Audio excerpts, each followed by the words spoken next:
கர்த்தர் உங்களை ஆசீர்வதிப்பார். இந்த நாளிலும் நம்மதில் ஸ்வரூப் கிருஷ்ணன் வந்திருக்கிறாங்க. ஜீசஸ் டிசைபிள்ஸ் மினிஸ்ட்ரி நடத்தி அருமையான பாடல்களை அவர் பாடி கர்த்தருடைய ஊழியத்தை செய்கிறவர். நம்முடைய சபையில் பல வருஷமாக நம்ம ப்ளே பண்ணிகிட்டு இருந்த கம்யூனியன் சாங்ஸ் ஏசியில் ஒரு முறை பார்த்தேன், அதை வாங்கிட்டு வந்தேன். அதை தொகுத்து வழங்கினவர் நம்முடைய அன்பு சகோதரர் தான். ரொம்ப அருமையான ஒரு இசை ஊழியத்தை செய்கிற நல்ல கர்த்தருடைய வார்த்தையாகிய வசனத்தை நம்ம அநேக தரம் வந்து பகிர்ந்து கொண்டிருக்கிறாங்க.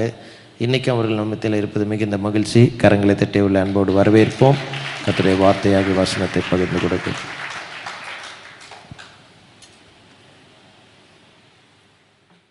இந்த நாளின் வேத தியானத்திற்கு நாம் எடுத்துக்கொள்ளக்கூடிய வசனம் மத்தேயு 7ஆம் அதிகாரம் 7ஆம் வசனத்தின் முதல் வரி. கேளுங்கள் அப்பொழுது உங்களுக்கு கொடுக்கப்படும். கேளுங்கள் அப்பொழுது உங்களுக்கு கொடுக்கப்படும். நாம் ஜெபிக்கலாம். தகப்பனே, இந்த வசனத்தை உம்முடைய கரத்தில் ஒப்பு கொடுக்கிறோம். தேவரீர் உம்முடைய பிள்ளைகளோடு நீர் பேச நினைக்கிற உம்முடைய வார்த்தையை நீர் பெற்று எங்களுக்கு ஆசீர்வதித்தாரும். கற்றுக்கொள்ளுகிறவர்கள் கேட்கிறது போல எங்களை கவனிக்க பண்ண செய்யும். எங்களை தாழ்த்துகிறோம். உமக்கு மகிமை வர பண்ணும். இயேசுவின் நாமத்தில் பிதாவே, ஆமென். கேளுங்கள் அப்பொழுது உங்களுக்கு கொடுக்கப்படும். Ask and it will be given to you. இந்த கேளுங்கள் அப்படிங்கிறது தான் இன்றைக்கி செய்தியினுடைய தலைப்பு. நம்ம எல்லாருக்கும் தெரிந்த வசனம், பிடித்த வார்த்தை, கேட்பது நம்முடைய வழக்கம். ஹல்லேலூயா, ஹல்லேலூயா. கர்த்தர்கிட்ட கேட்கடே கிடையாது அப்படின்னு சொல்கிறதுக்கு இங்கே யாருமே கிடையாது, இல்லையா? நம்ம எல்லாருமே எங்கே போய் கேட்போம்? நம்ம கர்த்தர்கிட்ட தானே கேட்போம் அப்படின்ட்டு சொல்லுவோம், இல்லையா? நம்ம எப்போதுமே கர்த்தரை நோக்கி பார்த்து கேட்கிறவர்களாக இருக்கிறோம்.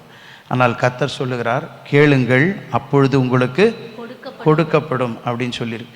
இந்த சுவிசேஷ புஸ்தகத்தில் வாயினால் கேளுங்கள் அப்படிங்கிற அந்த கேளுங்கள்ங்கிற வார்த்தை 6 முறை பயன்படுத்தப்பட்டிருக்கிறது. ஆனால் செவியினால் கேளுங்கள், காதினால் கேளுங்கள் அப்படிங்கிற அந்த கேளுங்கள்ங்கிற வார்த்தை 5 முறை பயன்படுத்தப்பட்டிருக்கு. இதை தவிர்த்து கேட்கிறவனுக்கு நீங்கள் கேட்டுக்கொள்வது இப்படின்னு பல வார்த்தைகள் இருக்குது. நான் கேளுங்கள் மற்றும் சொல்கிறேன். ஏன்னா இந்த கேளுங்கள் தமிழில் ஒரே வார்த்தை 2 அர்த்தம் கொண்டதாக இருக்கிறது. வாயினாலும் கேட்கலாம், காதாலையும் கேட்கலாம். எவ்வளோ சூப்பராக இருக்குல்ல? ஒரே வார்த்தை தான், ஆனால் நான் வாயாலையும் கேட்க முடியும், காதாலையும் கேட்க முடியும். இப்போது நம்ம வாயினால் கேளுங்கள் அப்படிங்கிற பதத்தில் தான் நம்ம இன்றைக்கி செய்தியை தியானிக்க போகிறோம். ஆனால் அதுக்கு முன்பாக காதால் கேட்குறதுல நான் உங்களுக்கு ஒரு வசனத்தை மட்டும் பகிர்ந்து கொள்ள விரும்புகிறேன். எனக்கு அது ரொம்ப ஆசீர்வாதமாக, இந்த செய்தி எனக்கு முதல்ல ஆசீர்வாதமாக இருக்குது, அதுக்கப்புறம் தான் உங்களுக்கு. அதனால் நான் ஆசீர்வாதம் பெற்றுக்கொண்டேன். நான் உங்களுக்கு அதை பகிர்ந்து கொடுக்க வந்திருக்கிறேன். மார்க்கு 4:24 இப்படியாக ஆண்டவராகிய இயேசு சொல்லுகிறார், பின்னும் அவர் அவர்களை நோக்கி, நீங்கள் கேட்கிறதை கவனியுங்கள். நீங்கள் கேட்கிறதை கவனியுங்கள். இது வாயினால் கேட்பதல்ல, காதினால் கேட்பது. லிசன் வாட் யூ ஹியர் அப்படிதானே எழுதியிருக்கு ஆங்கிலத்தில். லிசன், ஹீட், இல்லையா? இன்னொரு மொழிபெயர்ப்பில் லிசன் வாட் யூ ஹியர். நாம் கேட்கிறதை கவனமாக கேட்க வேண்டும். எந்த அளவினால் அளக்கிறீர்களோ அந்த அளவினால் உங்களுக்கு அதிகமாக கொடுக்கப்படும், இல்லையா? உங்களுக்கு அளக்கப்படும், கேட்கிற உங்களுக்கு அதிகம் கொடுக்கப்படும். அப்போ எந்த அளவினால் நீங்கள் கவனிக்கிறீர்களோ அந்த அளவுக்கு உங்களுக்கு வார்த்தைகள் புரியும். நீங்கள் எவ்வளவு கவனம் செலுத்துகிறீர்களோ அவ்வளவும் உங்களுக்கு கொடுக்கப்படும். அடுத்த வசனம் சொல்லுது, இல்லாதவனுக்கு உள்ளதும் எடுத்துக்கொள்ளப்படும். இருக்கா? வசனம் இருக்காது? இருக்கு. அப்போது நம்ம ரொம்ப ஜாக்கிரதையாக இருக்கணும். நம்ம அதிகமாக வாயால் கேட்டுட்டே இருக்கோம், ஆனால் காதால் எவ்வளோ கேட்குறோங்கிறது இருக்குது, கேட்குறத எப்படி கேட்குறோங்கிறது இருக்குது, கவனமாக கேட்கணும் அப்படின்னு இருக்குது. நம்மளை சுற்றி அநேக உபதேசங்கள் இருக்குது, அநேக பிரசங்கங்கள் கேட்குறோம். இங்கேருந்து போனால் யூடியூப்லேயும் டிவிலையும் பல சேனல்ஸ்லையும் பல பேர் பேசின்னு இருக்காங்க. எல்லோரும் பேச வேண்டியது தான். ஆனால் நீங்கள் கவனமாக இருக்கணும், நாம் கவனமாக இருக்கணும். எல்லாரும் பேசுகிறதையும் கேட்கலாம், எல்லாத்தையும் கவனமாக கேட்கணும், கரெக்டானதை பார்த்து எடுத்துக்கணும், மற்றதை குப்பையில் போட்டுடணும். அல்லேலூயா. குப்பையில் போடுறதுக்கு உண்டான உறுதி எப்போ கிடைக்கும் அப்படின்னா, நீங்கள் எந்த அளவினால் கவனிக்கிறீர்களோ அந்த கவனம் பரிசுத்த ஆவியினாலே உங்களுக்கு அதுக்குண்டான பதில் கிடைக்கும். ஆமென், ஹல்லேலூயா. இப்போ அந்த கவனத்தோட இதையும் கேட்கலாம். ஹல்லேலூயா. கேளுங்கள், அப்பொழுது உங்களுக்கு கொடுக்கப்படும். இப்போ 4 காரியம். எப்போ கேட்கணும், எதற்காக கேட்கணும், எப்படி கேட்கணும், யார்கிட்ட கேட்கணும், இந்த 4 காரியத்தை நம்ம பார்க்க போகிறோம். முதலாவது எப்போ கேட்கணும் பார்க்கலாம். மார்க்கு 11ஆம் அதிகாரம் 24வது வசனத்தை வாசிங்க. ஆதலால் நீங்கள் ஜெபம் பண்ணும்போது எவைகளை கேட்டுக்கொள்வீர்களோ அவைகளை பெற்றுக்கொள்வோம் என்று விசுவாசியுங்கள், அப்பொழுது அவைகள் உங்களுக்கு உண்டாகும் என்று சொல்லுகிறேன். நம்ம எல்லாருக்கும் தெரிந்த வசனங்களை தான் நம்ம தியானிக்க போகிறோம். இந்த வசனமும் நமக்கு ரொம்ப தெரியும். நம்ம என்ன சொல்றோம், இதுக்கு முந்தின வசனம் இருக்கிறது, நீங்கள் விசுவாசத்தோடு இந்த மலையை பார்த்து பெயர்ந்து சமுத்திரத்தை தள்ளுண்டு போ என்று சொன்னால் அது அப்படியே ஆகும்.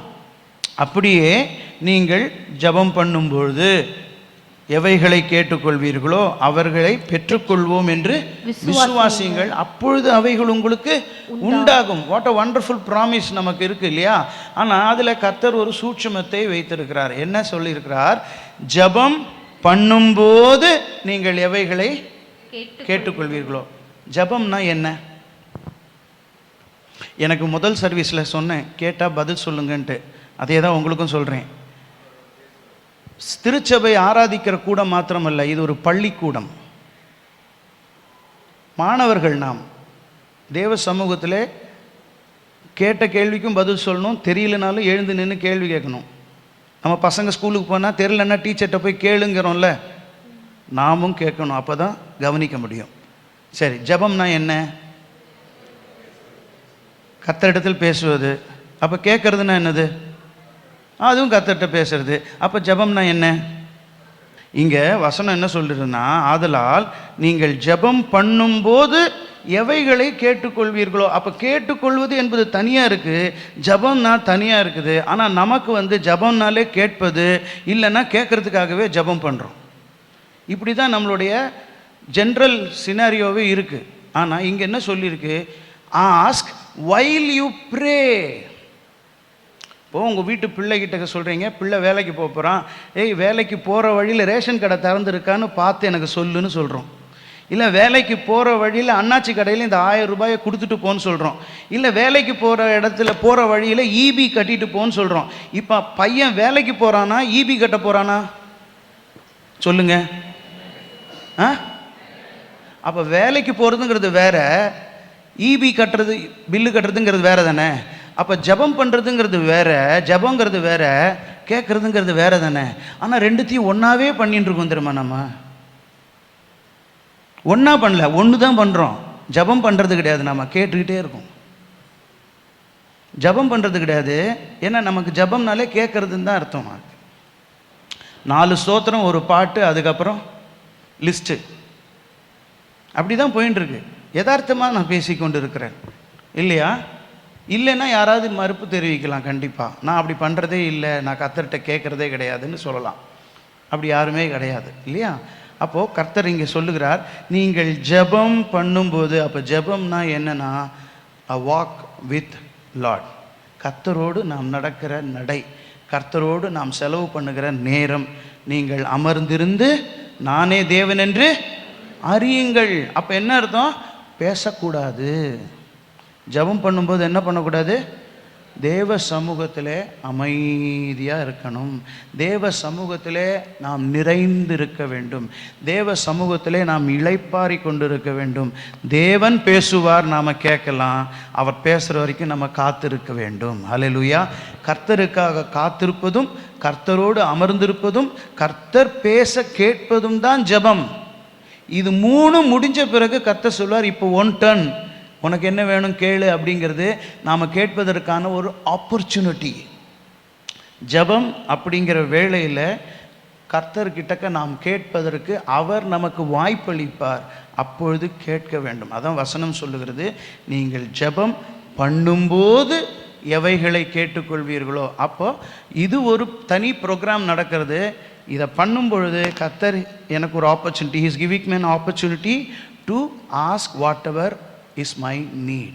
எப்போ ஜெபம் பண்ணணும், எப்போ கேட்கணும், நான் ஜெபம் பண்ணும்போது கேட்பேன். ஹல்லேலூயா, ஹல்லேலூயா. நம்மளுடைய காரியங்கள் இனி மாற்றப்பட வேண்டும். மனம் திரும்புகிறோம்ல, எப்போ மனம் திரும்புவோம்? இது தப்பு இது ரைட்டுன்னு தெரிஞ்ச பிறகு தப்பை விட்டுட்டு ரைட்டுக்கு நேராக மனம் திரும்புவோம். அப்படி தானே, அப்படி தானே? இப்போ இந்த காரியம் உங்கள் மனதிலே இது சரி, ஜெபம் என்பது கர்த்தருடைய சமூகத்தில் நான் நேரம் செலவழிக்க வேண்டும், கேட்பது என்பது அந்த சமயத்திலே கர்த்தர் எனக்கு கடைசியாக கொடுக்குற வாய்ப்பு அப்படின்னு உங்களுக்கு நியாயமாகப்பட்டதென்றால் நீங்கள் அதை கொஞ்சம் பயிற்சி பண்ணி பாருங்களேன், உங்கள் லைஃப் சூப்பராக இருக்கும். ஏன் தெரியுமா? அப்போ எப்போ கேட்கணும் மட்டும் கேட்க தெரியாது, எதை கேட்கணும்னு நமக்கு தெரிஞ்சிடும். கர்த்தர் என்னோடு பேச ஆரம்பித்த பிறகு, கர்த்தர் என்னிடத்தில் எதிர்பார்ப்பதை சொல்ல ஆரம்பித்த பிறகு, இப்போ உனக்கு என்ன வேணும்னு கேட்டால் ஒன்றும் வேண்டான்னு சொல்லிட்டு வந்துடுவோம். தெரியுமா? அப்புறமா எதுக்கு அதை முன்னாடி சொல்லணும்? அவர் பேசுறதுக்கு முன்னாடி நான் முதல்ல சொல்லிடுறேன்னு சொல்லக்கூடாது. அப்பயும் அவர் கொடுக்க மாட்டார். அப்போ எப்போ கேட்கணும்? நான் ஜெபம் பண்ணும்போது கர்த்தர் எனக்கு அனுமதி கொடுப்பார், நான் அப்போ கேட்கணும். ஆனால் அப்பையும் ஒரு கண்டிஷனை வைத்திருக்கிறார்.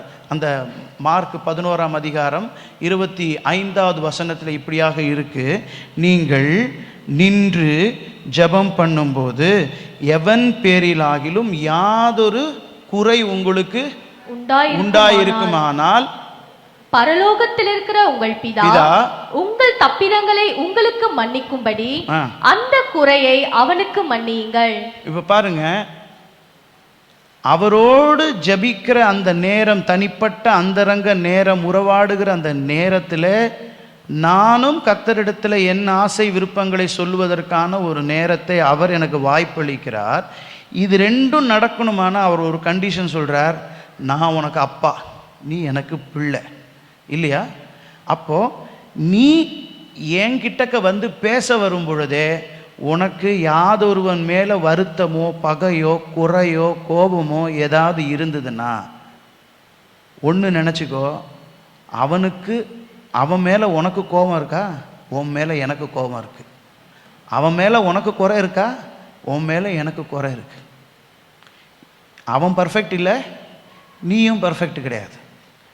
அப்போது ரெண்டு பேருமே பர்ஃபெக்ட் இல்லாத போது நீ அவன் மேலே குறைபடக்கூடாது. நீ அவனை மன்னித்தால் நான் உன்னில் மகிழ்ச்சி அடைவேன். ஆமென். ஹல்லேலூயா, ஹல்லேலூயா. நம்ம வாழ்க்கையில் நிறைய பேரை சந்திப்போம். சகோதரனாக இருக்கலாம், மனைவியாக இருக்கலாம், கணவனாக இருக்கலாம், இன்லாஸாக இருக்கலாம், உறவினர்கள், இல்லை நண்பர்கள், வேலையில் அதிகாரிகள். நமக்கு விரோதமாக யாராலும் எதாலும் யாதொருவன் தான் கொடுத்துருக்கு. ஆவிக்குரியவன், ரட்சிக்கப்பட்டவன், சபையில் இருக்கிறவன், சகோதரன் கொடுக்க யாராக இருந்தாலும், whoever it may be, எங்கள் அப்பா சமூகத்தில் போய் நான் நேரம் செலவிட வேண்டும், எங்கள் அப்பா என்னை குறித்து மகிழ்ச்சி அடைய வேண்டும் என்கிற விருப்பம் இருக்கும் என்றால், நான் அவர்கிட்ட உரிமையாக சில காரியங்களை கேட்கணுங்கிற ஆசை இருக்க வேண்டும் என்றால் குறையை மன்னித்து விடுங்கள். அல்லேலூயா, அல்லேலூயா. எப்போ கேட்கணும்? ஜெபம் பண்ணும்போது கேட்கணும், மன்னித்து விட்டு கேட்கணும். அப்போ தகப்பனுடைய மகிழ்ச்சியில் கேட்க முடியும். ஆமென். ஹல்லேலூயா, ஹல்லேலூயா. நான் பயிற்சி செய்யாத எதையும் உங்களோடு நான் பேசவில்லை. எனக்கு யார் மேலும் எனக்கு குறையும் கிடையாது, கோபமும் கிடையாது. மன்னிப்பது, மன்னிப்பு கேட்பது, இது ரெண்டும் எனக்கு வாழ்க்கையில் சரளமாக வாயில் வரக்கூடிய ஒரு பழக்கமாக மாறிவிட்டது. ஆகையினால I know my father is very happy in me. அதனால் நான் இது ரொம்ப கான்ஃபிடெண்ட்டாக சொல்ல முடியும். நான் பயிற்சி செய்து மகிழ்ச்சியாக இருப்பதையே உங்களோடு பகிர்ந்து கொள்கிறேன். நாம் செய்ய வேண்டியதெல்லாம் ஒன்றே ஒன்று தான். அவன் குறைய மன்னிப்பதை பண்ணிச்சேன்னா எங்கள் அப்பா என் மேலே மகிழ்ச்சியாக இருப்பார். நெகேமியா சொல்லுகிறான், கர்த்தருக்குள் மன மகிழ்ச்சியாக இருப்பதே உங்கள் பெலன். ஆங்கிலம் இன்னும் அதிகமாக அழகாக இருக்குது. The joy of the lord is your strength. அப்படின்னா அர்த்தம், உங்கள் மேல் கர்த்தர் மகிழ்ச்சியாக இருந்தால் அது உங்களுக்கு பெலன். ஹல்லேலூயா. நம்ம அப்பா நம்ம பேரில் மகிழ்ச்சியாக இருந்தால் அதோட பெரிய ஆசீர்வாதம் நமக்கு கிடையவே கிடையாது. அப்போ அவருடைய மகிழ்ச்சி என்னை ஆசீர்வதிக்க வேண்டும் என்றால் யாரை வேணாலும் நான் மன்னிச்சுட்டு போகிறேன். ஹல்லேலூயா, ஹல்லேலூயா. இரண்டாவதாக நாம் பார்க்கிறோம் இந்த இடத்துல எதற்காக கேட்க வேண்டும். நம்ம எல்லாருக்கும் தெரிந்த வசனங்களை தான் நாம் தியானிக்க போகிறோம். யோவான் 15ஆம் அதிகாரம் 16ஆம் வசனம் எடுத்துக்கொள்ளுங்கள். யோவான் 15:16. நீங்கள் என்னை தெரிந்து கொள்ளவில்லை, நான் உங்களை தெரிந்து கொண்டேன். நீங்கள் என் நாமத்தினாலே பிதாவை கேட்டுக்கொள்வது எதுவோ அதை அவர் உங்களுக்கு கொடுக்கத்தக்கதாக நீங்கள் போய் கனி கொடுக்கும்படிக்கும் உங்கள் கனி நிலைத்திருக்கும்படிக்கும் நான் உங்களை ஏற்படுத்தினேன். I have chosen you, I have appointed you, I have ordained you.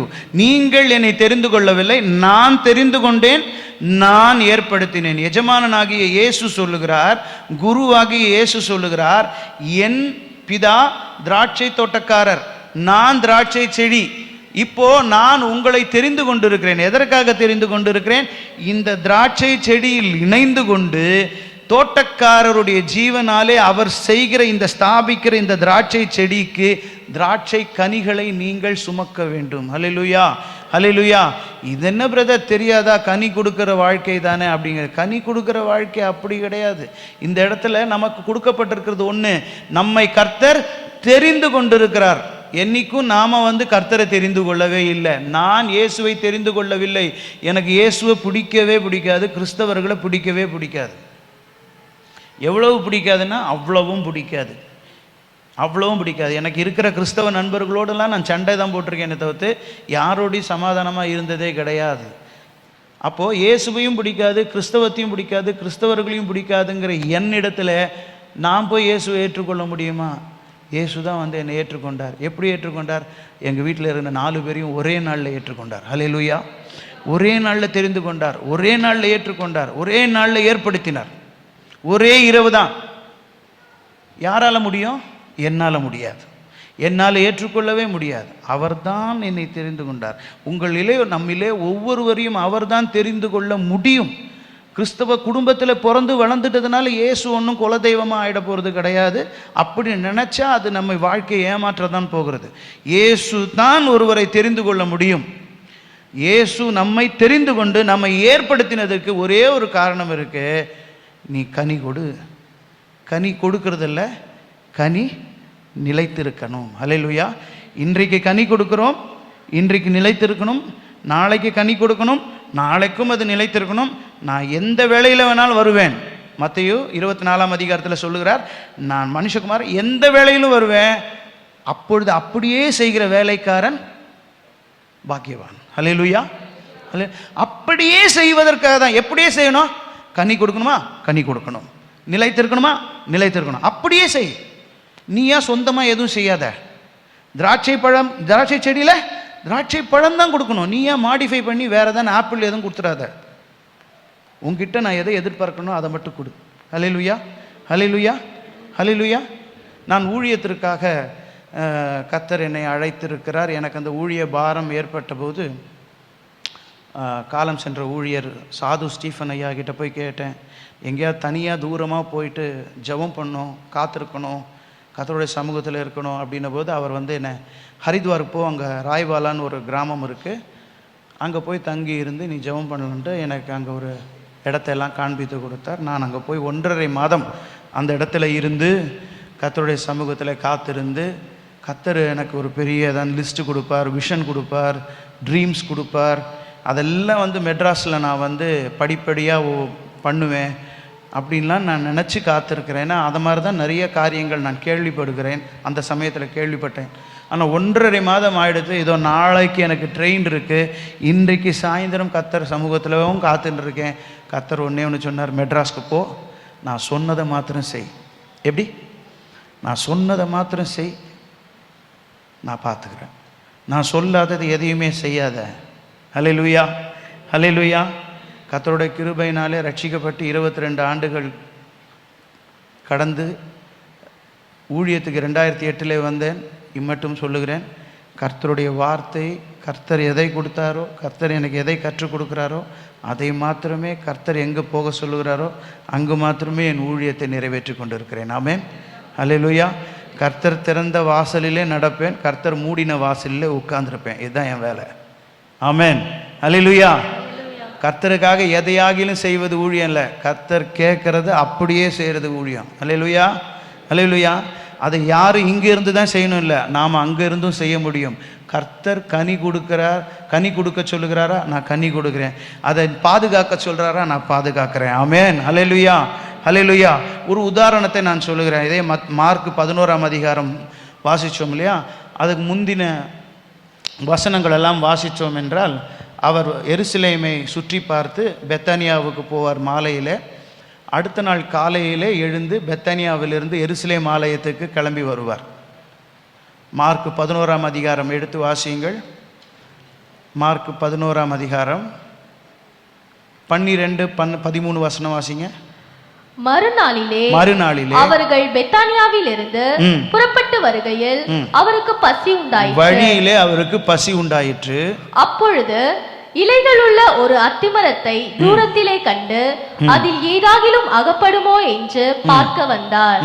அத்திப்பழ காலமாய் இராதபடியால் அவர் அதனிடத்தில் வந்தபோது அதில் இலைகள் இல்லாமையால் வேறொன்றையும் காணவில்லை.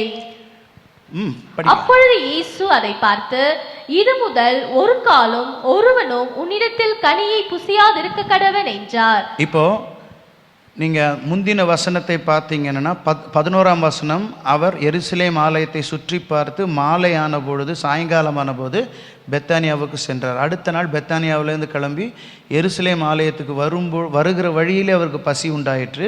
தூரத்திலே பச்சை பசேல்னு இலையோட கவர்டாக இருக்கிற ஒரு ட்ரீயை பார்க்குறார், அத்தி மரத்தை பார்க்கிறார். கண்டிப்பாக பழம் இருக்குன்ட்டு போகிறார். அல்லேலூயா.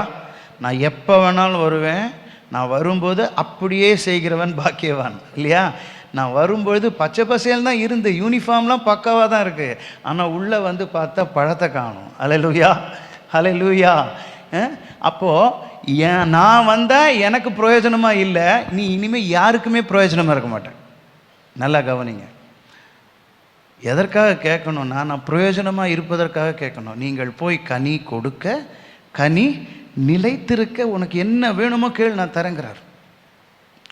சும்மா எனக்கு அது வேணும் இது வேணும்னு கேட்டாலாம் கர்த்தர் கொடுக்கவே மாட்டார், கண்டிப்பாக கொடுக்க மாட்டார். அவருக்கு பிரயோஜனம் இல்லாத எதை கொடுக்க போகிறார் அவர் தான் முன்னாடியே சொல்லிட்டார்ல, நன்மையை தருவேன், என்கிட்ட கேட்குறவனுக்கு கேட்குறதெல்லாம் கொடுக்க மாட்டேன், நான் அவனுக்கு நன்மையை வைத்திருக்கிறேன், அதை தான் தருவேன்னு சொல்லிட்டார். It is conditional. நம்மளை நாம் ஏமாற்றி கொள்ளக்கூடாது. நான் உங்களுக்கு அவிசுவாசத்தை போதிக்கலை, மெய்யான விசுவாசத்தை சொல்கிறேன். நம்ம கர்த்தர் பக்கத்தில் நெருங்க நெருங்க நெருங்க நமக்கு ஒரு நாலேஜ் வரும். கர்த்தர்கிட்ட எதை கேட்கணும்னு தெரியும், அவர் எதை கொடுப்பாருன்னு தெரியும், எதை கொடுக்க மாட்டாருன்னு நமக்கு தெரியணும். அப்போ அவர் சொல்கிற, கனி நிலைத்திருக்க உனக்கு என்ன வேணும், கனி கொடுக்க உனக்கு என்ன வேணும்னு சொல்லி நான் தரேன், வேறு எதுக்கும் தரமாட்டேன். அப்போ அங்கே எருசலேம் ஆலயத்துக்கு அங்கே சபிச்சிட்டார்.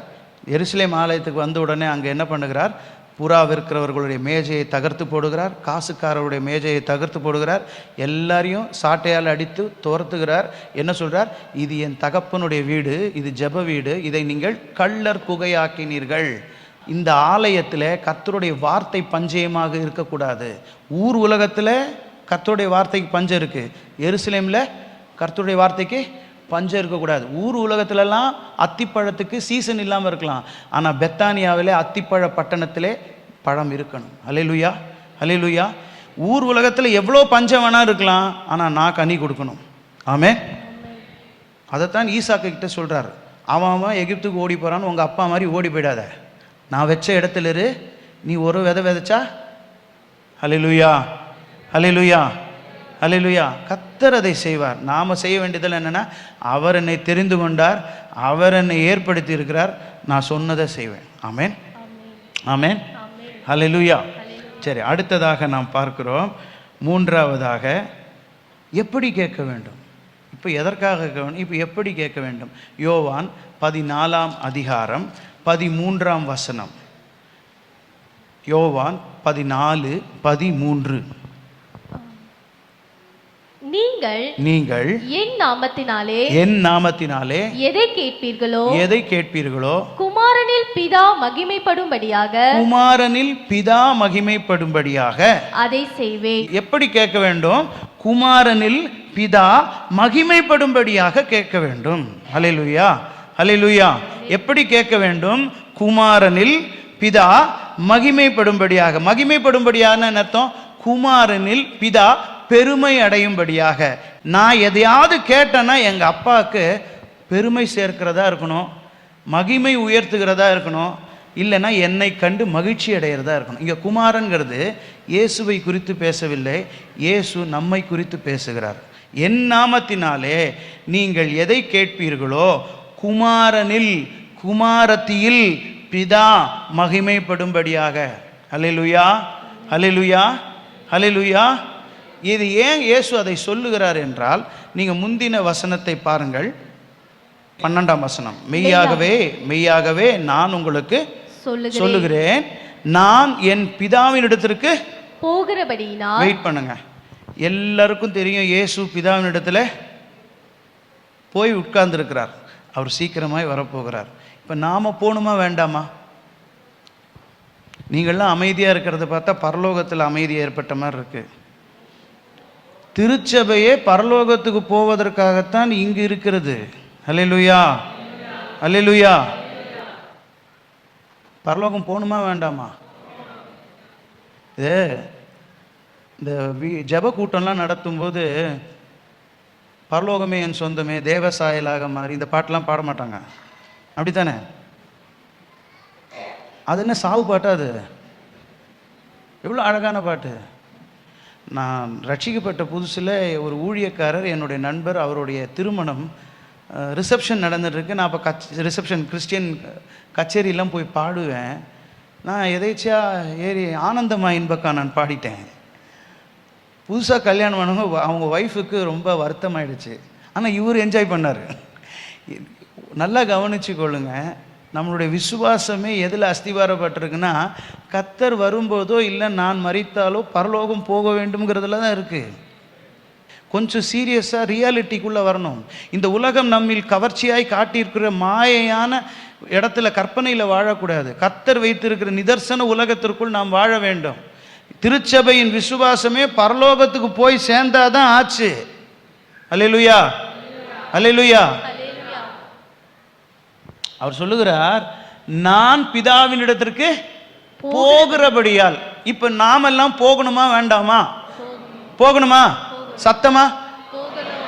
இப்போ மரித்து உயிரோடு எழுந்த இயேசு மரியாள் தேடி வரும்போது கண்டுபிடித்து ரபி அப்படின்ட்டு பக்கத்தில் போகும்போது இயேசு என்ன சொல்றார்? மரியாளே என்னை தொடாத. அப்படின்னா என்ன அர்த்தம்? யாருக்காவது அந்த அர்த்தம் தெரியுமா? ஏன் தொடக்கூடாதுன்னாரு? அவர் என்ன ஆச்சாரம் பார்க்குறாரா? இல்லை இல்லை, அவர் என்ன சொல்கிறார்? தொடாதே, நான் என் பிதாவின் இடத்திலும் உங்கள் பிதாவின் இடத்திலும் போகிறேன். அப்படின்னா என்ன அர்த்தம்? இந்த உலகத்தில் நான் வாழ்ந்தேன், வாழ்ந்து காண்பித்தேன், உங்களுக்காகெல்லாம் மரித்து விட்டேன். இப்பொழுது பிதா என்னை உயிரோடு எழுப்பி விட்டார். திருப்பி என்னை வந்து தொட்டு உன் பக்கம்லாம் இழுக்காத. என் வேலை முடிஞ்சுது. எப்படி? என் வேலை முடிஞ்சது. உங்களுக்கு வாழ்ந்து காண்பிச்சாச்சு, சொல்லி கொடுத்தாச்சு, உங்களுக்காக உயிரையும் கொடுத்தாச்சு. இப்போ நான் உயிரோடு எழுந்துட்டேன், எங்கள் அப்பா கிட்ட நான் போகிறேன். அவர் உங்கள் அப்பா, முடிஞ்சால் நீயும் வந்து சேருங்கிறார். இதே மாதிரி வாழ்ந்துட்டு நீயும் வந்து சேரு முடிஞ்சா. அல்லேலூயா, அல்லேலூயா. அதைத்தான் நீங்கள் சொல்லுகிறார், நான் பிதாவின் இடத்துக்கு போகிறபடியினாலே என்னை விசுவாசிக்கிறவன் நான் செய்த கிரியையை தானும் செய்வான், இவைகளை பார்க்கிலும் பெரிய கிரியைகளையும் செய்வான். நாம இந்த வசனம் என் நாமத்தினாலே கேளுங்கள், என் நாமத்தினாலே கேளுங்கள்னு வச்சு கையை வச்சு ஜெபம் பண்ணுறோமே, அது கண்டிஷன் என்ன அப்படின்னா, இயேசு வாழ்ந்த வாழ்க்கையை நாம் வாழ்ந்தால் இயேசுவின் பேரில் பிதா எவ்வளவு மகிமைப்படுகிறாரோ அவ்வளவு மகிமையும் நம்மேல் படுவார். அல்லேலூயா, அல்லேலூயா. பா, என் பொண்ணு என்ன அருமையாக நான் சொல் பேச்சை கேட்குறா, என் பையன் எவ்வளோ அருமையாக என் சித்தம் செய்கிறான், உனக்கு என்ன வேணும் கொடுக்குறேன். அல்லேலூயா, அல்லேலூயா. இயேசு உயிரோடு எழுந்த நாட்கள் எல்லாம் அவர் உயிருக்கும் உணவுக்கும் மற்றவருடைய உணவுக்கும் எல்லாருக்கும் சேர்த்து இயேசுவின் அப்பா பிதா பரலோகத்தின் தேவன் எல்லாவற்றையும் சப்ளை பண்ணார். நமக்கு பண்ண மாட்டாரா? பண்ணுவாரா மாட்டாரா? போதுமானவராக இருக்கிறார், நிறைவானவராக இருக்கிறார், குறைவுகளையும் நிறைவாக்குகிறவராக இருக்கிறார், ஐஸ்வர்ய சம்பன்னராக இருக்கிறார், வேதனையை கூட்டாத ஆசீர்வாதத்தை தருவார். எத்தனை இருக்குல்ல. ஆனால் அத்தனைக்கும் பின்னாடி அவர் என்ன சொல்கிறார்? உன்னோட இலக்கு பரலோகத்துக்கு வர வேண்டும். அல்லேலூயா. அந்த இலக்கை வச்சுக்கொண்டு நான் வாழ்ந்த வாழ்க்கையை வாழு, அதை வாழ்ந்துட்டு அதுக்கு மேலே இன்னும் எவ்வளோ உயர்வாக வாழ முடியுமோ அந்த வாழ்க்கையும் வாழு. அப்பொழுது அப்பா உன் பேரில் மகிழ்ச்சி அடைவார், நீ கேட்டதெல்லாம் கொடுப்பார். அல்லேலூயா. நம்ம வீட்லேயும் அதானே சொல்கிறா, சொன்ன பேச்சை கேளுடா, நீ கேட்குறதெல்லாம் கொடுக்குறேன் சொல்லுவாங்களா மாட்டாங்களா? நாமளே நம்ம பிள்ளைகளுக்கு அதை சொல்லும்போது பரமபிதா ஏன் சொல்லக்கூடாது? அல்லேலூயா. இயேசு அதை நமக்கு சொல்லி கொடுக்குறாரே. இதை நீங்கள் இப்படி பார்க்கணும். இந்த 14ஆம் அதிகாரத்தின் முதல் பகுதியை நாம் வாசிக்கிறோம்ல, முதல் வசனத்திலேருந்து பார்த்தோமானா இயேசு தன்னுடைய மாணவர்களோடு பேசுகிறார். அவர் சொல்கிறார், பிதாவினிடத்தில் விசுவாசம் வையுங்கள், என்னிடத்திலும் விசுவாசம் வையுங்கள். என் பிதாவின் ஸ்தலத்திலே அநேக வாசஸ்தலம் உண்டு. நான் போய் நீங்கள் இருக்கும்படியாக ஒரு ஸ்தலத்தை ஆயத்தம் பண்ணி வந்து உங்களை என்னோடு சேர்த்து கொள்வேன்னு சொல்கிறார் இல்லையா? சொன்ன பிறகு அவர் என்ன சொல்கிறார்? நான் போகிற இடத்தை அறிந்திருக்கிறீர்கள், வழியையும் அறிந்திருக்கிறீர்கள். யாரு? ஒரு டீச்சர் ஒரு ஸ்டூடெண்ட் மேலே ஒரு கான்ஃபிடென்ட்டாக சொல்கிறார். 3.5 வருஷம் என்னோட பிரயாணம் பண்ணியிருக்க, நான் பிதாவின் சித்தம் செய்திருக்கிறேன், என் கைகளால் நடந்த அற்புதங்களை பார்த்திருக்கிறாய், என் உபதேசத்தை கேட்டிருக்கிறாய், என் வாழ்க்கையை பார்த்திருக்கிறாய். பிதா என் பக்கத்திலே இருந்து எவ்வளோ சப்போர்ட்டிவாக இருந்திருக்கிறார், ப்ரொடெக்டிவாக இருந்திருக்கிறார், அவர் எவ்வளோ ப்ரொவைட் பண்ணியிருக்கிறார், எல்லாத்தையும் கண்கூட பார்த்துருக்கிறீங்களே, ப்ராக்டிக்கலாக லெசன் எடுத்திருக்கிறேன். நீங்கள் சொல்லுகிறார், நான் போகிற இடத்தையும் அறிந்திருக்கிறீர்கள், வழியையும். கான்ஃபிடெண்ட்டாக சொல்லும்போது தோமா கடுகடுன்னு ஏந்து வந்து சொல்கிறான், நீ போகிற இடமே எனக்கு தெரியாது, வழி மட்டும் எனக்கு எப்படி தெரியும்? சொல்கிறா அப்படியா? 5ஆம் வசனம் சொல்கிறாரா இல்லையா? சொல்கிறாரா இல்லையா? சொல்கிறாரா? அவர் தான் நம்ம ஊருக்கு வந்தார். நமக்கு தெரியுமா வழி? நமக்கு வழி சத்தியம் ஜீவன் கார் பின்னாடி ஒட்டி விடுவோம். நமக்கு தெரியுதோ இல்லையோ, பின்னாடி வர்றவனுக்கு தெரியட்டும், வழி சத்தியம் ஜீவன் காரு பின்னாடி ஒட்டிடுவோம். நமக்கும் வழி தெரியாது. சங்கீதக்காரன் 67ஆம் சங்கீதம் 1-2 வசனத்தில் சொல்லுகிறான், பூமியிலே உம்முடைய வழியும் ஜனங்களுக்குள்ளே உம்முடைய ரட்சணியும் விளங்கும்படியாக தேவரீர் எங்களுக்கு இறங்கி எங்களை ஆசீர்வதித்து உம்முடைய முகத்தை எங்கள் மேல் பிரகாசிக்க பண்ணும். அப்போ பூமியிலே உம்முடைய வழி தெரியலப்பா, பக்கத்தில் இருக்கிறவனுக்கும் தெரியல, எனக்கும் தெரியல. வழியே தெரியலனா ஜனங்களுக்குள்ளே எப்படி ரட்சிப்பு விளங்கும்? ஒன்று செய்யணும், ஆண்டவரே நீர் எங்கள் மேல் இரக்கமாக இறங்கி எங்களை ஆசீர்வதியும். என்ன ஆசீர்வாதம் வேணும்? காரு, வீடு, பங்களா, ஆஸ்தி, செல்வாக்கு எதுவுமே வேண்டாம். உம்முடைய முகத்தை எங்கள் மேல் பிரகாசிக்க பண்ணும். உம்முடைய வாழ்க்கை எங்கள் வாழ்க்கையாக மாற்றும். நாங்கள் எங்கள் வாழ்க்கையை வாழாமல் உம்முடைய வாழ்க்கையை வாழறோமப்பா. எங்கள் ஆசை எங்கள் விருப்பம் இல்லைப்பா, எங்களுடைய சித்தம் இல்லைப்பா, எங்களுடைய அச்சீவ்மெண்ட்ஸ் இல்லைப்பா, எங்களுடைய இலக்கு அல்லப்பா. இயேசு எப்படி உம்முடைய சித்தத்தை செய்து வாழ்ந்தாரோ அதுபோலவே நாங்களும் உம்முடைய சித்தம் செய்து வாழ எங்களை அர்ப்பணிக்கிறோம். அல்லேலூயா, அல்லேலூயா. அப்போ நமக்கு ஒரு பெரிய கடமை இருக்கிறது. நம் தேசத்தை போல இருக்கிற இந்த தேசத்தில், இந்த பட்டணத்தில், நாம் வாழ்கிற இந்த லொக்காலிட்டியில் நமக்கு ஹையர் ரெஸ்பான்சிபிலிட்டி இருக்குது. எப்படி ஹையர் ரெஸ்பான்சிபிலிட்டி? நான் இயேசுவை போல் வாழ வேண்டும். இந்த ஜனங்கள் இயேசுவை பார்க்காமல் என் வார்த்தையை பார்த்து மாறமாட்டார்கள். நல்லா கவனிங்க, நல்லா கவனிங்க.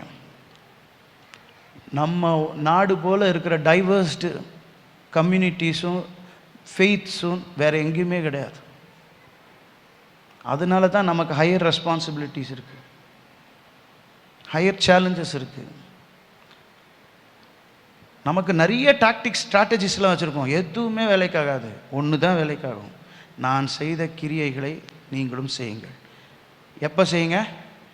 If you believe me, if you are faithful to me.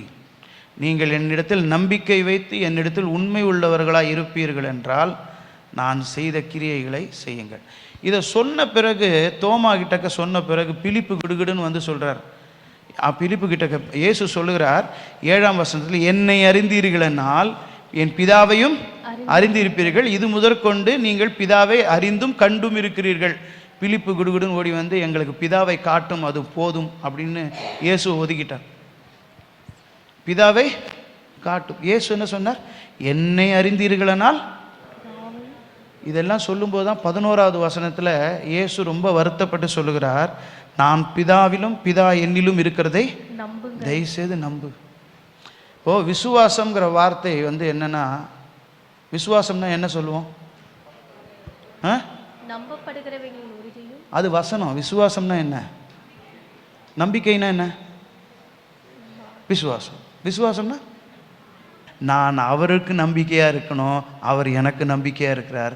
நான் அவருக்கு உண்மையாக இருக்கணும், அவர் எனக்கு உண்மையாக இருக்கிறார். இது ரெண்டும் சேர்ந்த விசுவாசம். நான் விசுவாசினா நான் கர்த்தருக்கு உண்மையாக இருக்கேன். ஹல்லேலூயா, ஹல்லேலூயா, ஹல்லேலூயா. இயேசு சொல்கிறார், நீங்கள் என்னை விசுவாசிப்பீர்கள் என்றால் நான் செய்த கிரியை செய்யுங்கள். If you believe me, if you are faithful towards me, do it. Do it. Don't live your life, live my life. அதுதான் பவுல் சொல்கிறார், நான் அல்ல கிறிஸ்துவே, நான் அல்ல கிறிஸ்துவே. நம்ம வாழ்க்கையை வாழறதுக்கு இயேசு எதுக்குமா? அன்பு சகோதரனே, இயேசு எதுக்கு? நம்ம வாழ்க்கையை நாம் வாழறதுக்கு. இயேசுவின் வாழ்க்கையை வாழ்வதற்கு தான் நமக்கு அவர் தேவை. இயேசுவின் வாழ்க்கையை வாழ்வதற்காக தான் பரிசுத்த ஆவியானவர் நம்மில் பொழிந்தருளப்பட்டிருக்கிறார். ஹல்லேலூயா, ஹல்லேலூயா, ஹல்லேலூயா. அப்போது நாம் அறிந்து கொள்ள வேண்டும், இப்படி ஒரு மக்கு மாணவர்கள் 3.5 வருஷம் இயேசுவோடு இருந்து இயேசுவோட ப்ராக்டிக்கல் லெசன் பார்த்த இவர்களே ஃபெயில் ஆயிட்டாங்கன்னா நாம் எவ்வளவு விழிப்பாக எச்சரிக்கையாக இருக்க வேண்டும். முதல்ல பார்த்தோம் எப்போ கேட்கணும், அடுத்தது பார்த்தோம் எதற்காக கேட்கணும், இப்போது எப்படி கேட்கணும். நான் இயேசுவை போல வாழ்ந்தேன் என்றால் எங்கள் அப்பா என்னை மெச்சிக்கொள்வார். எப்படி மெச்சிக்கொள்வார்? பெருமை அடைவார். அவர் பெருமைப்படும்படியாக நான் கேட்க வேண்டும். ஆமென். கிரியை செய்து கேட்க வேண்டும். அல்லேலூயா, அல்லேலூயா. 4வதாக நாம் எதை பார்க்க போகிறோம்? யார்கிட்ட கேட்கணும்? அல்லேலூயா, யார்கிட்ட கேட்கணும்? யோவான் 16ஆம் அதிகாரம் 23வது வசனம். அந்த நாளிலே நீங்கள் என்னிடத்தில் ஒன்றும் கேட்க மாட்டீர்கள், மெய்யாகவே மெய்யாகவே நான் உங்களுக்கு சொல்லுகிறேன், நீங்கள் என் நாமத்தினாலே பிதாவினிடத்தில் கேட்டுக்கொள்வது எதுவோ அதை அவர் உங்களுக்கு தருவார். இயேசு சொல்லுகிறார், அந்த நாளிலே நீங்கள் என்னிடத்திலே எதையும் கேட்க மாட்டீர்கள். இங்கேயும் இயேசுக்கு ஒரு கான்ஃபிடன்ஸ் இருக்கு. இயேசுவோடைய 3.5 ஆண்டு கால ஊழியத்தில் திரளான ஜனங்கள் இயேசுவை பின்பற்றினார்கள். ஒரு பக்கம் சீடர்கள் பின்பற்றினார்கள். நல்லா கவனிச்சுக்கோங்க. மலை பிரசங்கம் ஆரம்பிக்கும் போது அவர் யாருக்கு பிரசங்கித்தார்? திரளான ஜனங்களை கண்டு மலையின் மேல் ஏறி உட்கார்ந்தார். அவர் உட்கார்ந்த போது சீஷர்கள் அவரிடத்தில் வந்தார்கள். அவர்களுக்கு அவர் தமது வாயை திறந்து உபதேசித்ததாவது. இப்போ யாருக்கு பேசினார்? அவர் சீஷர்களுக்கு பேசினார். ஆனால் திரளான ஜனங்கள் அடுத்த செக்டாரில் இருக்காங்க. அவர் போகிற இடத்தெல்லாம் திரளான ஜனங்கள் அதை அறிந்து அவரை பின்தொடர்ந்து போனார்கள். ஏன் போனார்கள்? 6ஆம் அதிகாரம் யோவான் சுவிசேஷத்தில் பார்க்குறோம், நீங்கள் அற்புதத்தை கண்டதுனால இல்லை, நேற்று ராத்திரி அப்பம் சாப்பிட்டதுனால தான் என்னை ஃபாலோ பண்ணுறீங்க. அல்லேலூயா, அல்லேலூயா, அல்லேலூயா. சரி, திரளான ஜனங்கள் அற்புதத்துக்காக, அப்பம் சாப்பிட்றதுக்காக, ஃபினான்ஷியல் ஹெல்ப்புக்காக, ஃபிசிக்கல் ரெமெடிக்காக, எல்லாத்துக்காக வருகிறார்கள். ஆனால் சீஷர்கள் சொல்கிறார், ஏன் அவங்களுக்கெல்லாம் மட்டும் புரியாமல் பேசுகிறீங்க, எங்களுக்கு புரிகிற மாதிரி பேசுகிறீங்க அப்படின்னா, உங்களுக்கு சொல்லி கொடுக்கணும், உங்களுக்கு தெரியணுங்கிறது தேவனுடைய சித்தமாக இருக்குது. அவர்களுக்கு காதிருந்தும் கேளாதவர்கள், கவனிக்க மாட்டார்கள் அப்படின்னு சொல்கிறார் இல்லையா? இப்போது மத்தேயு 13ஆம் அதிகாரத்தில் விதைக்கிறவனுடைய ஊமைகள் எல்லாவற்றையும் சொல்லிட்டு கடைசியாக கேட்பா, இதெல்லாம் புரிஞ்சுதா அப்படின்னு கேட்பார். இவர்களெல்லாம் புரிஞ்சுதுன்னு தலையாட்டிட்டு தான் யோவான் 14ஆம் அதிகாரத்தில் நீர் போகிற இடமும் தெரியாது, வழி மட்டும் எங்களுக்கு எப்படி தெரியும், நாங்கள் எங்கள் பிதாவை பார்த்தோம், இப்படிலாம் கேட்டாங்க. அல்லேலூயா, அல்லேலூயா. இப்போ இத்தனை பிரச்சனைக்குள்ளே இயேசு வாழ்ந்து தன் ஜீவனையும் தந்து இப்போ அப்பாடன் உயிரோடு எழுந்து பரலோகத்துக்கு போகிறார் இல்லையா? அதை குறித்து தான் அவர் சொல்லுகிறார், அந்த நாளிலே நீங்கள் என்னிடத்தில் வந்து கேட்றாத, வந்து என்கிட்ட எப்படி என்கிட்ட வந்து எதையும் கேட்றாத, நான் உங்ககிட்ட பேச மாட்டேன். நான் ரொம்ப காமிக்கலாக நான் சில நேரம் யோசிப்பேன், இப்போ இருக்கிற அட்ராசிட்டிலாம் பார்த்தா பிதா அமிச்சா கூட இயேசு வரமாட்டார் போல இருக்கு. நம்ம அவ்வளோ வேலை பார்த்துட்டு இருக்கிறோம். நம்ம கிறிஸ்தவமே வேறு மாதிரி போயின்னு இருக்கு. இதெல்லாம் பார்த்தா ஐயா நான் வரல, நீ என்ன வேணாலும் பண்ணிக்கொண்டு வர போல இருக்கு. எனக்கு சில நேரம் அதை பார்த்தா சிரிப்பாக தான் இருக்குது. ஆனால் சிரிக்கும்போது எனக்கு ஒரு வசனம் ஞாபகம் வருது, கர்த்தர் அதை கண்டு நகைப்பார்னு இருக்கு. அந்த நகைப்புக்கு பின்பாக எவ்வளோ பெரிய கோபம் இருக்குது தெரியுமா? நம்ம வாழ்க்கையை ரொம்ப லெத்தார்ஜிக்காக எடுத்துக்கிறோம். டேக்கன் ஃபார் கிராண்டடாக எடுத்துருக்குறோம். பல நேரத்தில் கர்த்தர் மேலே ரொம்ப அட்வான்டேஜ் எடுத்துக்கிறோம். கர்த்தர் எதை விரும்புகிறார்? அப்பா என்ன விரும்புகிறார்? அப்பா வருத்தப்படுறாரா, மகிழ்ச்சி அடைகிறாரா பார்க்குறதே கிடையாது. இயேசு சொல்கிறார், தயவுசெய்து என்கிட்ட கேட்காத, அந்நாளிலே என்னிடத்தில் ஒன்றும் கேட்க மாட்டேன். ஏன்? அதுக்கு முந்தின வசனம் நீங்கள் 19ஆம் வசனத்தில், கொஞ்சம் காலம் என்னை காணாதிருப்பீர்கள், மறுபடியும் கொஞ்சம் காலத்தில் என்னை காண்பீர்கள் என்று நான் சொன்னதை குறித்து நீங்கள் உங்களுக்குள்ளே விசாரிக்கிறது என்ன? எதை சொல்லுகிறார் அவர்? கொஞ்சம் காலத்தில் அவர் சிலுவையிலே மரிக்க போகிறார், உயிரோடு இருந்துக்க போகிறார். அவர் சொல்லுகிறார், வாக்குத்தத்தம் பண்ணப்பட்ட பரிசுத்த ஆவியானவர் வரும் வரைக்கும் நீங்கள் எருசலேமிலே காத்திருங்கள் என்று சொல்லுகிறார். அப்போ கொஞ்சம் காலம் என்னை காணாதிருப்பீர்கள், பரிசுத்த ஆவியானவராய் நான் மீண்டுமாய் உங்களிடத்தில் வந்து வாசம் பண்ணுவேன். வாசம் பண்ணும்போது பரிசுத்த ஆவியானவரை குறித்து சொல்லுது, சத்திய ஆவியானவர் சகல சத்தியத்துக்குள்ளும் நடத்துவார். அவர் என்னிடத்திலிருந்து உங்களுக்கு கற்றுக் கொடுக்கிறபடினாலே என்னை மகிமைப்படுத்துவார். என்ன கற்றுக் கொடுப்பார்? இயேசு பிதாவினிடத்தில் போய் ஜெபம் பண்ணார். அல்லேலூயா. இயேசு பிதாவின் சமூகத்தில் போய் காத்திருந்தார். அப்போ அந்நாளிலே என்னிடத்தில் ஒன்றும் கேட்காதீங்க, என் நாமத்தினாலே பிதா கிட்ட போய் கேளுங்க. யார்கிட்ட கேட்கணும்? யார்கிட்ட கேட்கணும்? நம்மளாம் யார்கிட்ட கேட்குறோம்? ஏசப்பா, ஏசப்பா இதை கொடு, ஏசப்பா அதை கொடு. அவர்னா போஸ்ட்மேனா? இல்லை கிறிஸ்மஸ் தாத்தாவா? இல்லை கேட்டதை கொடுப்பவரா? கேட்டதை கொடுப்பவரெல்லாம் நம்மக்கிட்ட கிடையாதே. கேட்டதை கொடுப்பவர் அல்லவர், அவர் நோக்கத்தை நம்மில் நிறைவேற்றுகிறவர். ஹல்லேலூயா, ஹல்லேலூயா, ஹல்லேலூயா. அப்போ இயேசு சொல்லுகிறார், நான் உயிரோடு எழுந்து பரிசுத்த ஆவியானவர் உங்களுக்குள் ஊற்றப்படும் பொழுது உங்களுக்கு ஒரு சத்தியத்தை கற்றுக் கொடுப்பார். என்னிடத்தில் அல்ல, என் நாமத்தினாலே. Go to your father, go to your father. உயிரோடு எழுந்த பிறகு அதை தான் சொன்னார், நான் என் பிதாவினிடத்திலே, உங்கள் பிதாவினிடத்திலே, பரமண்டலங்கள் இருக்கிற உங்கள் பிதாவினிடத்திலே ஜெபம் பண்ணு. உங்கள் அப்பா கிட்ட போ, உங்கள் அப்பா கிட்ட போ நம்ம கிட்ட சொல்லிட்டு இருக்கார். You are his son and daughter, he is your ஃபாதர்னு. ஆனால் நாம் இன்னி வரைக்கும் நாம் அதை அங்கீகரிக்கிறது இல்லை. பிதாவை பிதான்னு கூப்பிடுறதும் கிடையாது. நம்ம யாராவது பிதான்னு கூட்டு ஜெபம் பண்ணியிருக்கோமா? அப்பான்னு கூட்டு ஜெபம் பண்ணியிருக்கோமா? அப்பா பிதாவே என்ற புத்திர சுவிகாரத்தின் ஆவி என்று கிளைம் பண்ணிக்கிற நாம என்னைக்காவது பரலோகத்தின் தேவனை அப்பான்னு கூப்பிட்டுருக்கீங்களா? அநேகர் கூப்பிடுறதில்ல, ஒரு சில பேர் கூப்பிடலாம். அவர் அப்பான்னு கூப்பிட விரும்புகிறார், அப்பாவாக இருக்க விரும்புகிறார். என்கிட்ட வந்து என் பிள்ளை கேட்கணும்னு விரும்புகிறார். அவர் ஒருவரும் சேரக்கூடாத ஒளியில் வாசம் பண்ணுகிறவர் தான். இப்போ அவர் ஒளியில் இருக்கிறது போலவே நம்மையும் ஒளியில் நடக்க பண்ணுகிறார். ஆமேன், ஆமேன். இயேசு சொல்லுகிறார், don't call me but take my name on you, go to your father, call him, ask him. சமயத்துக்கேற்ற சகாயத்தை பெற்றுக்கொள்ளும்படிக்கு கிருபாசன தண்டையிலே கிட்டி சேர, தம்முடைய மாம்ச திரையின் வழியாக மகா பரிசுத்த ஸ்தலத்திற்குள் நுழையும் தைரியத்தையும் ஸ்லாக்கியத்தையும் நமக்கு தந்திருக்கிறார். எபிரேயர் 10ஆம் அதிகாரத்தில் வாசிக்கிறோமே. அப்போ we have to go into the most holy place, to the Father, talk to the Father, spend time with the Father, ask him for anything and everything. ஹல்லேலூயா, ஹல்லேலூயா. 4 காரியங்கள் பார்த்தோம். எப்போ, எதற்கு, எப்படி, யாரிடம். இது சிம்பிள் அண்ட் ப்ராக்டிக்கல். என் வாழ்க்கையில் ஒரு பெரிய பிளெஸ்ஸிங் இது. நீங்கள் இதை ஒவ்வொரு நாளும் அப்படி பயிற்சி பண்ணி just talk to the father. அவர் என்கிட்ட பேசியிருக்கிறார். நான் இதையே சாட்சியாக சொல்ல முடியும். 2001 புது வருட ஆராதனை, முதலாவது திருவிருந்து எடுக்கிறேன். திருவிருந்து எடுத்த பிறகு இயேசு என்னோடு பேச ஆரம்பித்தார். அது வரைக்கும் அந்த மாதிரிலாம் கேட்டதே கிடையாது. திடீர்னு ஒரு சத்தம் கேட்குது என் காதில். ஏசியாவில் 10,000 பேருக்கு மேலே உட்காந்துருக்காங்க. அந்த ராத்திரி விடிய காலையில் ராபோஜனம் எடுத்துகிட்டு இருக்கோம். அப்போ அவ்வளோ பாட்டு கம்யூனியன் சாங் ஓடின்னு இருக்கு. எல்லோரும் ஜக்கை வச்சுக்கிட்டு ப்ரெட்டை வச்சுக்கிட்டு அப்படியே சுற்றி சுற்றி வந்துட்டுருக்காங்க. எனக்கு அதுவே புது அனுபவம். இத்தனை சத்தத்துக்கு நடுவில் அவர் பேசுகிறது சத்தம் என் காதில் விழுது. Very first time the Lord spoke to me. என்ன பண்ண அப்படின்னு கேட்டார்.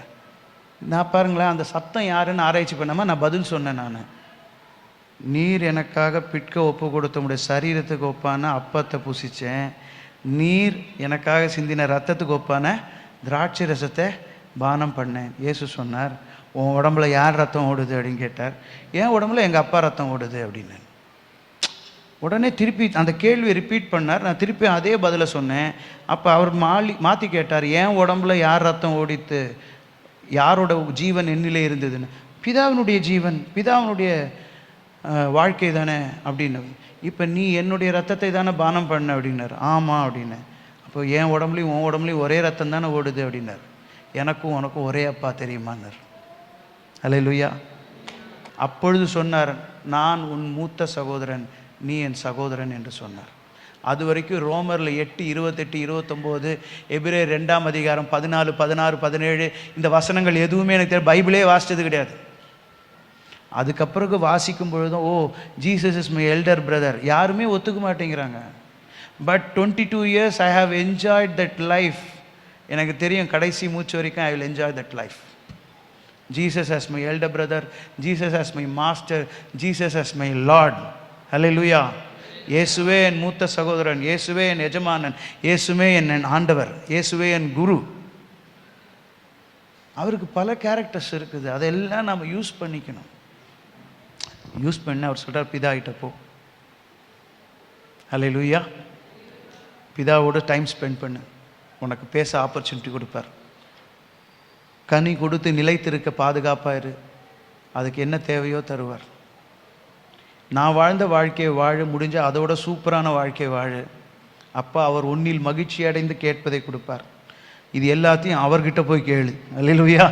நாம் ஜெபிக்கலாம் தகளை தாழ்த்தி. ஹல்லேலூயா. ஸ்தோத்திரம் ஆண்டவரே, நன்றியோடு துதிக்கிறோம். கேளுங்கள், அப்பொழுது உங்களுக்கு கொடுக்கப்படும். இந்த வார்த்தையை கொண்டு தேவரீர் இந்த பகல் நேரத்தில் எங்களோடு இடைப்பட்ட உம்முடைய கிருபைக்காக ஸ்தோத்திரம், தயவுக்காக ஸ்தோத்திரம். கேட்ட ஒவ்வொருவரையும் கவனித்தவர்களையும் நீர் ஆசீர்வதிப்பீராக. இந்த வார்த்தைகளை கொண்டு தங்கள் வாழ்க்கையிலே பயிற்சி செய்ய விரும்புகிற ஒவ்வொரு தனிப்பட்ட நகரையும் சகோதர சகோதரிகளை தேவரீர் ஆசீர்வதித்து உம்முடைய கரம் அவர்கள் மேல் அமர்ந்து ஆளுகை செய்து வழிநடத்த உம்முடைய கரத்தில் ஒப்பு கொடுத்து ஜெபிக்கிறேன். ஊழியரை ஆசீர்வதியும், குடும்பத்தை ஆசீர்வதியும், ஊழியங்களை ஆசீர்வதியும்.